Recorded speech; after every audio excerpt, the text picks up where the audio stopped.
नमस्कार, मैं राहुल कनौजिया और आप देख रहे हैं देव मीडिया न्यूज। हमारी मौजूदगी है मोहम्मदाबाद क्षेत्र के अंतर्गत देवलास मंदिर पे। यहाँ पे संत गाडगे जयंती मनाई जा रही है और कुछ लोग हैं, उनसे बातचीत करेंगे कि आखिरकार ये गाडगे जयंती मनाने का उद्देश्य क्या है। तो उनसे बातचीत करेंगे। पहले तो हमारे चैनल पर आपका बहुत बहुत धन्यवाद कि आपने इतने समर्थकों के साथ आए और गाडगे जयंती मना रहे हैं। लेकिन हम जानना चाह रहे हैं कि गाडगे जयंती बनाने की क्या जरूरत पड़ रही है आपको। आपका भी बहुत बहुत धन्यवाद कि जो आप इस समाज का कार्यक्रम देख के और आपका भी मन हो गया कि कम से कम इन लोगों की बातों सुना जाए। कनौजिया हम भी हैं। और ठीक है, तो मनाने की जरूरत ये पड़ गई है कि खैर गाडगे जयंती तो बहुत पहले से ही मनाया जाता था, मगर गांव में बहुत कम लोग पहुंच पाते थे। मगर आज सभी लोग, संदेश ये है कि संत गाडगे बाबा का ये पैगाम था कि फूटे बर्तन में खाना खा लो, हाथ पे खाना खा लो, मगर शिक्षा जरूर लो और स्वच्छ रहो। फटे कपड़े पहन लो मगर साफ सुथरा से रहो। और संत गाडगे और बाबा साहब डॉक्टर भीमराव अंबेडकर जी दोनों लोग बहुत करीबी मित्र भी थे। और संविधानिक तहत से हम लोगों को अधिकार तो बहुत मिला है, मगर उस अधिकार का दुरुपयोग इस समय हो रहा है, तो इससे हमारा समाज बहुत दुखी है। और संत गाडगे जयंती के अवसर पे हमारे समाज के तमाम वरिष्ठ लोग जो हैं बहुत चढ़ बढ़ के आए भी लोग थे। और सभी लोगों ने ये जोर किया कि हमारे समाज का कोई भी लड़का अगर शिक्षा से पैसे के अभाव में कमी दूर होता है तो उसको पूरा समाज जो है इकट्ठा होके उसको धन दे के पढ़ाएगा, ऐसी कोई कमी नहीं आ पाएगी।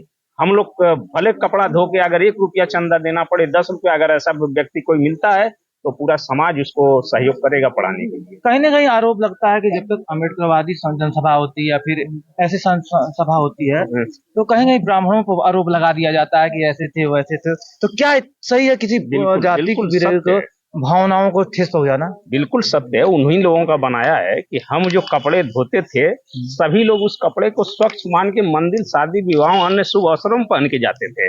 और हमें दूर बैठाया जाता था, हमें पाती से दूर बैठाया जाता था, हमें कुएं पर नहीं चढ़ना दिया जाता था। तो ये ब्राह्मण का नहीं बनाया हुआ है तो है किसका बनाया? अगर हमको अधिकार मिला है तो बाबा साहब भीमराव अंबेडकर के संविधान के तहत मिला है। नहीं, आपसे बात करना चाहेंगे कि तो क्या इस संविधान के दौर में किसी के भावनाओं को आहट करने के लिए कितना अधिकार आपको मिला गया? बिल्कुल, जब हम सही बता रहे हैं, सही गलत अगर कपड़ा धो के हम पहना रहे हैं तो उसमें छुआछूत नहीं है। और हम आपकी बराबरी में बैठ रहे हैं, हम आपके थाली में खाना खा रहे हैं, चाहे बगल में बैठ रहे हैं, तो उसमें आपको छुआछूत है? ये तो अपनी बात का तर्क। संविधान तो अधिकार देता है, समानता के अधिकार अब कहाँ होता है? इसी सरकार में और इसी देश में राष्ट्रपति महोदय के मंदिर के बाहर से भगा दिया गया और मंदिर को धोया गया। माननीय राष्ट्रपति मुख्य मुहिम जो पूरे देश का एक होता है, उनको भगा दिया गया, उनको दर्शन नहीं करने दिया गया। तो बताइए इस सरकार में संविधान बनने के बाद भी क्या हो रहा है? ये भावनाओं के पूरे मूल निवासियों के ऊपर नहीं ठेस गया, पूरे भारतवर्षवासियों के ऊपर? तो देखा जाता है कि एक अल्पसंख्यक समाज माना जाता है, छोटी संख्या है, तो कैसे एकजुट करेंगे? तमाम अभी चर्चा हो रही थी, संगठन बन रहे हैं और सब चारों तरफ एकजुट नहीं हो पा रहा है, तो कैसे इसको एकजुट करेंगे? आप करेंगे, जितने संगठन बनेंगे उतने हमारे नौजवानों में ताकत होगी। हमारे नौजवान जब अधिक संगठन बनाएंगे तो अधिक जानकार होंगे, हर चीज में चढ़ बढ़ के अधिक हिस्सा लेंगे। हमारे साथ एक युवा हैं, उनसे भी बातचीत करेंगे। क्या नाम पड़ेगा आपका? सतीश चौधरी। सतीश जी, गाडगे जयंती मनाया जा रहा है, क्या कहेंगे इस पे आप? सबसे पहले हम अपने समाज के लोगों को बहुत बहुत धन्यवाद देंगे कि आज हमारे समाज के लोग यहाँ पर इकट्ठा हुए हैं। देवर्षि देवल की तपोभूमि देवलास पर अपने समाज के लोगों को बहुत बहुत आभार व्यक्त करेंगे कि इस तरीके का कार्यक्रम आगे भी कराएं ताकि सभी लोग समाज के एक जगह इकट्ठा हो सके। संत गाडगे बाबा जो कि स्वच्छता के जनक और भारत में तमाम ऐसे धर्मशालाएं बनाए और शिक्षा के प्रति अपने समाज के लोगों को और सर्व समाज के लोगों को उन्होंने आगे बढ़ने का संदेश दिया। और डॉक्टर बी आर अम्बेडकर जो कि संविधान के निर्माता हैं, आज जो भी कुछ हमें बोलने का अधिकार मिल रहा है वो बाबा साहब अम्बेडकर और शिक्षा के अधिकार, शिक्षा के अधिकार में जो संविधान में लिखा गया है शिक्षा का अधिकार, उसके तहत हमें बोलने का मौका दिया गया। और हमारे साथ कुछ लोग कैलेंडर लेके खड़े हैं, उनसे भी बातचीत करेंगे। क्या नाम पड़ेगा आपका? आपसे एक दो बार और इंटरव्यू हो चुका है जी जी आपका। जी, मेरा नाम सत्य प्रकाश कनौजिया है। मैं भारतीय रजक संघ मोर्चा का प्रदेश अध्यक्ष हूँ और आज ही देवलास के पावन पवित्र धरती पर संत गाडगे जयंती मनाया गया। तो हम लोग सुने और यहाँ उपस्थित सभी हमारी टीम संत गाडगे जयंती समारोह में उपस्थित थी। और कैलेंडर इसलिए लिया हूँ कि देखिए, लोग कहते हैं कि बहुत संगठन चला, 96 अभी से इसी कार्यक्रम में इतना बताया जा रहा था कि जी। संगठन बनते हैं, संगठन पता नहीं मऊ जिले में हजारों संगठन है, जिस पे आप क्या कहेंगे? यहीं जी। के कार्यकर्ता, यहीं के पदाधिकारी लोग बोल रहे थे। जी, ये आपकी बात सत्य है। बहुत लोग कह रहे हैं कि हजारों संगठन है, लेकिन संगठन कौन गांव में जाकर काम कर रहा है या अपने समाज के बच्चों को कौन शिक्षा देने में अधिक सहयोग कर रहा है, तो उस पर इन लोगों को विचार करना पड़ेगा। गांव में जो गरीब है, बिटिया शादी हो रहा है, कौन संगठन सहयोग करता है? तो मैं आपके चैनल के माध्यम से ये बताऊंगा कि भारतीय रजक संयुक्त मोर्चा, हमारे राष्ट्रीय सचिव माननीय सुनील वर्मा जी हैं और विकास रजक बिहार के रहने वाले हैं, शशि दिवाकर जी आगरा के रहने, तमाम इन लोगों का आह्वान है कि आप लोग गांव में जाइए और समाज के उन तपते वर्ग तक पहुंचिए जो शिक्षा से वंचित हैं। एक सवाल पैदा होता है कि कहीं न कहीं अपने समाज में जब लोग सरकारी नौकरी पा जाते हैं तो समाज से कटना शुरू हो जाते हैं, लेकिन जहाँ रिटायरमेंट होगा तो समाज के नाम पे चंदा लेना शुरू कर देते हैं। लगता है कि हमारे जैसा समाज सेवी कोई है नहीं। इस पर आप क्या कहेंगे? नहीं, ये तो आपकी बात सत्य है। जो बड़े बड़े पोस्ट पर अपने समाज के लोग हैं, वो समाज को अपनी जो है पद बताने में डरते हैं, ताकि अगर हम बता देंगे तो हमारे समाज के लोग हमारे ऑफिस पर आ जाएंगे और हमारे ऑफिस को घेर करके तमाम योजना या काम मांगेंगे। और जैसे ही वो रिटायर होते हैं तो गांव में घूमना शुरू कर देते हैं। तो मैं आपके चैनल के माध्यम से ये कहूंगा कि सभी धोबी समाज से निवेदन है कि आप वैसे लोगों को पहचानिए जो बड़े बड़े पोस्ट पर रह करके समाज की कोई हितैषी नहीं करा है। हम एक चतुर श्रेणी का नौकरी करते हुए अपने वेतन से मैं 2000 रुपया निकालता हूँ। मैं चतुर श्रेणी का नौकरी करता हूँ, लेकिन समाज के प्रति मैं हमेशा तत्पर रहता हूँ। जो बच्चियां अगर भट्ठे पर ईंट पाथती हैं, मैं उनके लिए कॉपी कलम देता हूँ पढ़ने के लिए। जो समाज के लड़के ट्यूशन पढ़ाते हैं प्राइवेट में, मैं अपने पास से उनको और टीम के पास से सहयोग मिला करके हम उनको चेक देते हैं, ताकि उनकी मनोबल हमेशा ऊंचा रहे और समाज को शिक्षा देने का कहाँ काम से करें। फंडिंग आती है? कौन फंड करता है आपको नहीं, पैसा फंड देने के कोई लिए? नहीं करता है। ये हमारी संगठन है भारतीय रजक संयुक्त मोर्चा, और जितने हमारी टीम के लोग हैं, इसमें तरह तरह के लोग हमारे हैं। जो कोई डिस्पेंसरी चलाता है, कोई जो है प्रेस कपड़ा करता है, कोई छोटा मोटा दुकान करता है, उसमें से 100 200 रुपया इकट्ठा करके और हम लोग समाज का सहयोग करते हैं। कुछ लोग और हैं, कार्यकर्ता हैं, इनसे भी बातचीत करेंगे। क्या नाम पड़ेगा आपका? ओम प्रकाश चौधरी, भारतीय रजक संयुक्त मोर्चा से मैं जिला उपाध्यक्ष हूँ और नगर अध्यक्ष हूँ मऊ जिला का। क्या कहेंगे? गाडगे जयंती मनाई जा रही है, कैलेंडर ले आप गाँव में जा रहे हैं, तो इस पे क्या देखिए, कहेंगे? आज से 20 साल पहले भी संगठन चल रहे थे, लोग कार्य किए।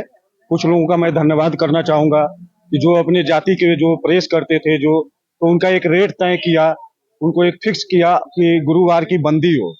ये सारी चीजें तय हुई। लेकिन अपने समाज के कुछ लोगों की मैं भर्त्सना भी करता हूँ कि जो उन लोगों की बातों को न माने और आपस में ही विवाद करके उस चीजों को खत्म कर दिए। मैं ये चाहूंगा, अपने समाज से निवेदन करूंगा कि कम से कम जो लोग आपके साथ चलने के लिए तैयार हैं, आपके लिए लड़ने के लिए, जान देने के लिए तैयार हैं, उनकी बातों को सुने और उस पर अमल करें। क्योंकि वो जो लड़ रहे हैं तो अपने बच्चों का भविष्य अंधकार में डालते हुए आपके भविष्य के बच्चों को उज्जवल बनाने के लिए लड़ रहे हैं। धन्यवाद। एक कार्यकर्ता है और पता चला है कि ये सिंगर भी हैं, गायकार भी हैं। जब गायकार हैं तो हम बता दें कि गाना से ही शुरुआत करेंगे और उसके बाद ही इस पे चर्चा करेंगे। पहले आपका नाम क्या पड़ेगा, आप बता दीजिए। अनिल कुमार चौधरी, भोजपुरी लोकगीत बिरहा गायक। अच्छा, बिरहा गाते हैं। जी। तो हम तो बात करने से पहले शुरुआत गाने से करवाना चाहेंगे कि एक गाने से शुरुआत करिए और समाज को बताइए कि गाने के माध्यम से क्या कहना चाहेंगे। हमारे गुरु जी परम आदरणीय श्रद्धेय श्री रामजीत प्रसाद पथिक जी हाँ। बहुत अच्छा गीत लिखे हैं। संत गाडगे बाबा कही गईल जबानी, काबा और काशी राउर देही में बानी, काबा और काशी राउर भूखा के भोजन चाही, रोगी के दवाई, भूखा के भोजन चाही, रोगी के दवाई। मारे वाला मरी है कई के करबा का ओझाई। बकरा मुर्गा दुर्गा सेना, बकरा मुर्गा दुर्गा सेना, बची है परानी। काबा और काशी राउर देहिया में बानी, काबा और काशी राउर। तो गानों के माध्यम से अपने समाज को आप जागृत करते हैं। जी हाँ, मैं अपने गीत के माध्यम से समाज को जागरूक करने का काम करता हूँ। यही काम राष्ट्रीय संत गाडगे महाराज जी कीर्तन के माध्यम से गांव गांव गली गली घूम करके रात में विश्राम करते थे और कीर्तन के माध्यम से शिक्षा पे जोर देते थे, स्वच्छता पे जोर देते थे कि सफाई रखो, अपने बच्चे को जरूर शिक्षित करो, घर में बर्तन हो उसको बेच दो, हाथ पे रोटी रख के खाओ, औरतों के पास गहने हो उसको बेच दो, अपने परिवार को कम कीमत का कपड़ा पहनाओ, लेकिन अपने बच्चे को जरूर पढ़ाओ। शिक्षा मनुष्य के विकास की कुंजी है, जिससे मनुष्य के विकास का हर ताला खुलता है। और संस्कृत में एक श्लोक है, येषां न विद्या तपो न दानम ज्ञानम न शीलम गुणो न धर्म ते मर्त्य लोके भूयभार भूता मनुष्य रूपेण मृगाश्चरन्ति। यह भी है। तो बताइए, शिक्षा ही मनुष्य के विकास की कुंजी है, जिससे मनुष्य के विकास का हर ताला खुलता है। और हमारे साथ जिलाध्यक्ष मऊ जिले के जिलाध्यक्ष जी, उनसे भी बातचीत करेंगे। क्या नाम पड़ेगा आपका? मेरा नाम डॉक्टर पिंटू लाल चौधरी, जिलाध्यक्ष भारतीय रजक संयुक्त मोर्चा। जब से मैं आया हूँ, देखा हूँ, यहाँ पर कार्यक्रम में देख रहा था, तो संगठन के बारे में बात हो रही कि हजारों संगठन बनते हैं, हजारों बिगड़ते हैं। तो क्या जरूरत पड़ेगी आपको फिर संगठन बनाने की, जो ऑलरेडी मऊ जिले में संगठन चल रहे हैं? तो देखिए, वर्तमान में कोई भी संगठन इसमें मऊ में काम नहीं कर रहा है। कागज में भले कोई होगा, लेकिन धरातल पर कोई काम कर रहा है तो हमारा संगठन काम कर रहा है, बीआरएसएम कर रहा है, भारतीय रजक संयुक्त मोर्चा कर रहा है और हमारी पूरी टीम कर रही है। और मैं आपके चैनल के माध्यम से कहना चाहूंगा कि मऊ टीम के जितने भी युवा साथी हैं, जितने भी लड़के हैं, अन्य जिले के जितने भी लड़के यहाँ पर शामिल हैं, आप लोग जो कैलेंडर दिया गया है, इस कैलेंडर में मेरा और हमारे प्रतिनिधि जी का मोबाइल नंबर भी छपा है। इस नंबर पे आप कॉल करके हमारी टीम में शामिल हुइए और युवा शक्ति को बढ़ाइए और जो भी संगठन जो हमारा बना है इसको आगे बढ़ाइए। अपने बच्चों को पढ़ने लिखने में जो भी दिक्कत समस्या हो रही है उसको हमसे साझा करिए, वो समस्या को हम लोग दूर करेंगे। किस क्षेत्र में चाहते हैं कि धोबी समाज का प्रतिनिधित्व हो, और किस लगता है आपको कि इस क्षेत्र में धोबी समाज का प्रतिनिधित्व कम है, उस पर हमको काम करना चाहिए? देखिए, हमारा जो समाज है किसी भी क्षेत्र में आगे नहीं, सब क्षेत्र में पीछे है, चाहे राजनीतिक हो तो सामाजिक हो। हमसे आगे जो है हरिजन भाई जो है, चमार बिरादरी के लोग, वो बहुत आगे हैं। अभी हमारी बिरादरी बहुत पीछे है। तो मैं चाहूंगा कि हमारे युवा साथी जो हैं आगे आएं, अपने समाज के संगठन को आगे बढ़ाएं और अपने बच्चों को टेक्निकल में आगे बढ़ाएं। कपड़ा धोने से और प्रेस करने से जिंदगी नहीं कटने वाली है। अपने बच्चों को पढ़ाई लिखाई में ध्यान दीजिए। जैसे मैं पैसे पैथोलॉजिस्ट हूँ, मेरे भैया भी पशु से सरकारी हैं और मेरे परिवार में कम से कम 10 से 12 लोग नौकरी कर रहे हैं। तो मैं ये चाहूंगा कि जितने भी बच्चे या बच्चियां हैं वो लोग आगे बढ़ें, पढ़े लिखें, मेडिकल को, शिक्षा को, ITI को, पॉलिटेक्निक को अपना मतलब रोजगार की वो बनाएं और आगे बढ़ें। तो आप देख रहे थे वेब मीडिया न्यूज, हमारी मौजूदगी थी मऊ जिले के महंदाबाद क्षेत्र के अंतर्गत। मिलते हैं कहीं और से, तब तक के लिए धन्यवाद।